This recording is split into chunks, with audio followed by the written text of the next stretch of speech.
Hey there, and welcome to Geopolitics 411. We're coming to you today on the day that the Pope, again, they're reporting that he slept well. I don't know why they choose to use those words of sleeping well, but word from the Vatican is that he slept well and he's in good spirits. So the Pope has been admitted in hospital since 14th February. That is almost coming to a month. And with this, he might actually become the Pope who's been admitted in hospital for the longest time. And the condition was that he had gotten, they're calling it double pneumonia. This week marks his 12th anniversary since he was elected as the Pope. So it's really unfortunate that he's celebrating his 12th anniversary in hospital. But from Geopolitics 411 and the Alfa House, we're sending our quick recovery messages to the Pope, and hopefully he gets well and recovers soon and gets back to serve the people, because he's someone who's very vocal and has love for people and for the church. So I want us to take through the story of Pope Francis and how he's come to be all these years to a point of being appointed the Pope. You know, it's not an easy thing there are very few people who become popes in the history. So having Pope Francis as one of them in our time is something to, think about and just celebrate. So Pope Francis was born as Giorgi Mario Baboglio. Now, these names are Italian and Spanish, so if I pronounce them, I'm pronouncing them from my English thinking. I hope I am not missing as much. So Giorgi, let's work with Giorgi, was born on the 17th of December, 1936, and he was the eldest of 5 children from his mom and dad, Mario and Regina. So he's the first pope. Why he's becoming a pope was very critical is because he's the first pope from the Society of Jesus, or the Society of Jesus, Jesuit order, because the Catholic Church has orders of different missionaries. So for his particular order, it's the Jesuit order. Pope Francis is also the first to be born and raised outside Europe since the 8th century, when Pope Gregory III was a pope. So it's been a long time. It was such a long period before someone of his origin became a pope. So Francis was born in Buenos, Argentina, and he was ordained a Catholic priest in 1969. You can imagine how many years back that is. That's quite a long time ago. So he became the Archbishop of Buenos Aires in 1998 and was consecrated as a cardinal in 2001 by the former Pope, Pope John Paul II. I hope a few of you remember him. Pope Francis led the Argentine church during December. One of the key milestones or issues that came to the public limelight when he was being ordained as Pope was, or rather being elected as Pope, was the issue of Argentina protests in the early 2001s. So Pope Francis led the Argentine church during the December 2001 riots in Argentina. And the riots were preceded by a popular revolt by the people against the Argentine government. And it was said that he was rallying. The protests were behind, the motto for the protests was, all of them must go. Very interesting, because Kenya has had such a motto when there were protests in 2024 where they were saying the government of the day must go. So this was the must go government was in 2001 in Argentina. So the administration back then, led by Néstor Kirchner and Cristina Fernandez, that government, they considered him to be a political rival as he stood for the rights of the people. And also because what had happened, there were people's accounts that were impounded by the government, and so people are losing their money. So because of the fact that he came out and was standing on windows when people were demonstrating as a show of solidarity, the government of the day looked at him as a political rival. So most of these people had accounts had been impounded by the government, and he was against that and stood for their rights. So these were key reasons why they were looking at him as a political rival. So however, before this, in the 1970s again, Francis, who was known as Giorgi by then, of course, the name Francis actually, he adopted when he became a pope, because when you become a pope, you choose a name of a saint that you can use. So that's why he chose the name Francis. So from here on, we can call him Francis. It's easy to pronounce. So Francis in the 1970s, back then, he was the head of the Jesuit order when the church backed military government and called for patriotism back then. So there were demonstrations and people were against the government of that day because it was a junta-led government and it did not serve the interests of the people. However, at this point when he was a priest, he was calling for people to be patriotic and work with the government, which most people in Argentina at that time felt was pretty sad for the church to take that direction.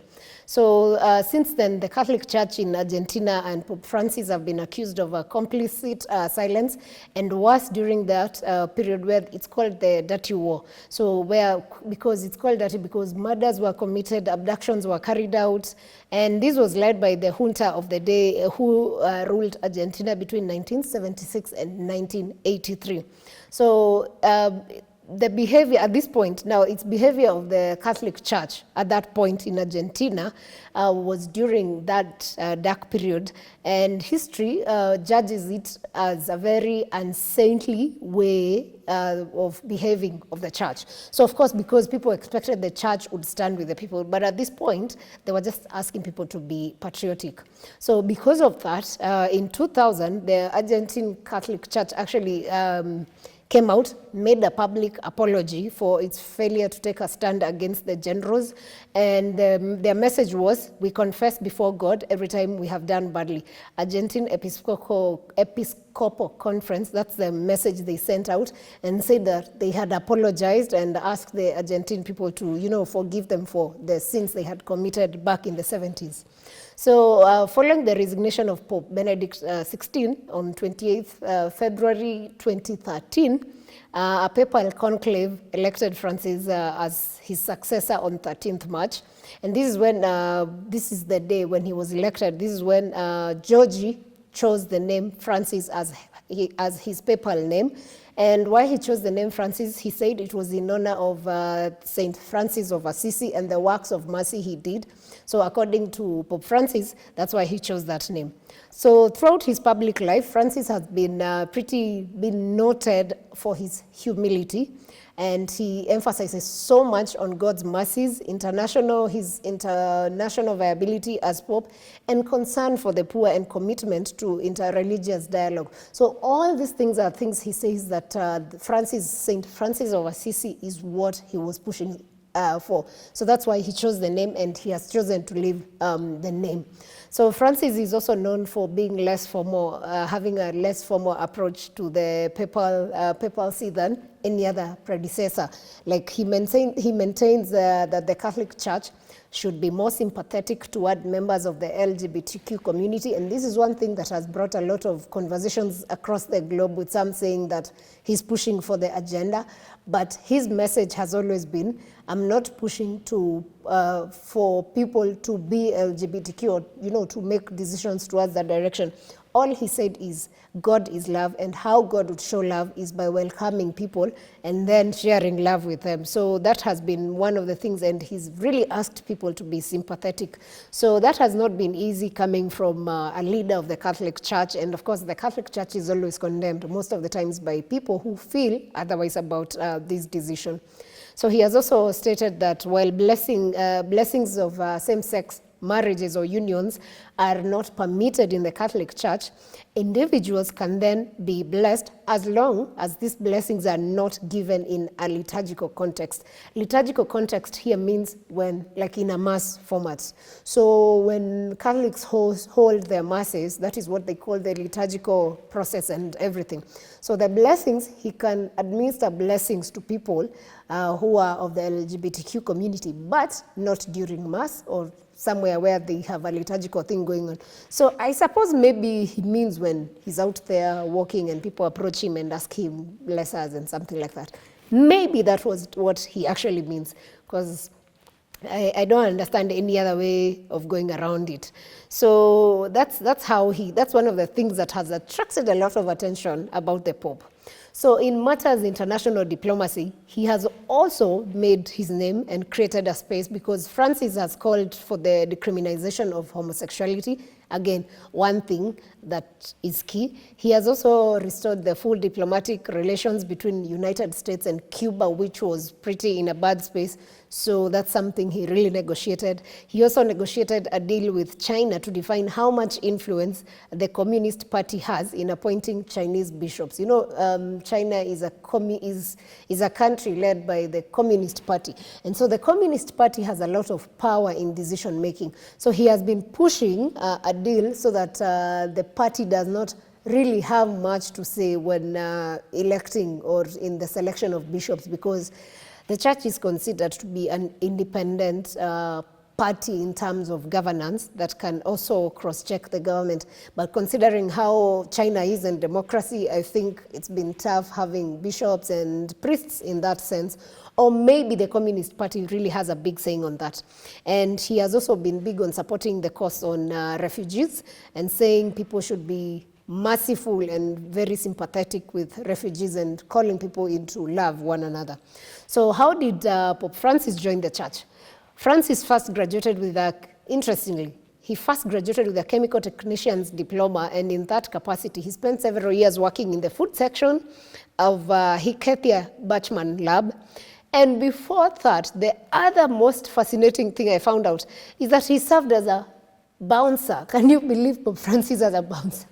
I'm sure in this age of AI, people can come up with something. And also as a janitor. I mean, it's interesting to see he cleaned. Maybe that's why he's so big on doing prison ministry, because even after his first mass when he was ordained or elected as Pope, I think he went to wash people. So he was big on that service to humanity.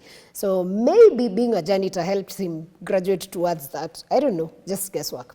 So when he was 21 years old, after a life-threatening pneumonia, and it's sad that, wow, he has pneumonia now. So when he was 21, he had a life-threatening pneumonia attack, and he also had 3 cysts. And due to this, he had part of his lung exercised or removed. And so he's been surviving with a part of the lungs missing. And remember again, from the Vatican news is that his lungs have had a problem, and that's why he's still in hospital. So, not a good coincidence. I hadn't even thought about it, but yeah, that's what happened. So after the removal, he recovered, and while on his way to celebrate the Spring Day back then, he passed by a church to go for confession, and he says that he was inspired by the priest who was giving confession.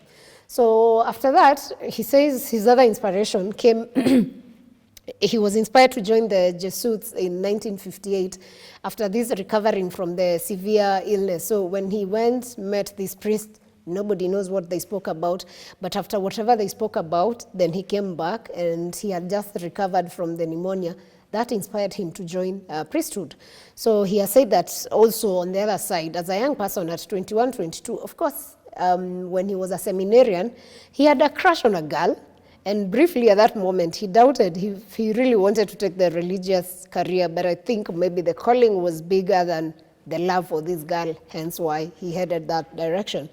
So after his novitiate years, he briefly became a Jesuit he became a Jesuit, he officially, not briefly, became a Jesuit on 12th March 1960, when he made the famous religious profession that priests take in the initial perpetual vows. They vow to poverty, chastity, and obedience of a member of that order. So he took that vow, and from that vow, then that is how his journey went into the spiritual space. So between 1960 and 1966, Francis was a teacher of literature and psychology in a high school. And in 1967, he began his theological studies, and on 13th December 1969, that's when he was ordained the Archbishop. He was ordained by Archbishop Ramon Jose. After his ordination, he served as a master of novices. Novices are basically people who are also in that spirit, learning to become priests or on their priesthood journey. So for the province, so he served as the master of novices for the province there, and he became a professor of theology in the process. So Francis is the first Jesuit Pope, and many draw inspiration from his common touch and accessibility. And I remember on the night of his election, he took a bus to his hotel with the cardinals rather than being driven by the papal car. Of course, how the Pope is, he's more of a presidential of the Vatican. So there's a car that's designated for that, but he actually chose not to use that and use a bus. So that people consider that as a sign of humility, and maybe also it is actually is because not many would choose that direction, you know. So Francis also chose not to live in the papal residence in the apostolic palace, but instead he remains in the Vatican guest house. And of course, there's a suite which he can also receive visitors, have meetings, and all things that are in line with the service of the Pope. Something that's also very, very interesting is that Pope Francis speaks about 6 languages. So in addition to his native, which is Spanish, he also speaks fluent Italian, which is the official language of Vatican. I think that was inevitable if you're going to serve in Vatican. Not that he learned it at this age. Of course, he had learned it before. He also speaks French, he speaks German, he speaks Portuguese, and he speaks English. Interesting, right? And he also he has understanding of some other small, I think, vernacular languages of Italy. I think there's a mini language, or the Spanish region. There are some other languages, 2 languages they speak. So those ones they say he understands, but I'm not sure he's very fluent. But for fluency, 6 of those languages mentioned. So Francis held his papal inauguration on 19th March, which is actually coincides with this week, which is in March, and that was held in St. Peter's Square. He celebrated Mass in the presence of political and religious leaders from across the world, and in his homily, he focused on the solemnity of St. Joseph. So Pope Francis has been in hospital for almost a month now, and from the way they're reporting, is actually going to be, I think, the Pope who's been hospitalized for quite a long time. But from us, we wish him a quick recovery, and we pray that he's able to get back and serve the church. Yeah, thanks for watching to the end. We will see you on the next episodes. The world is fast-paced and sometimes you miss the action. What perspectives do you have? What is the truth? Is the world at war? Join me, Sarah Mwangi, as we make sense of the information overload.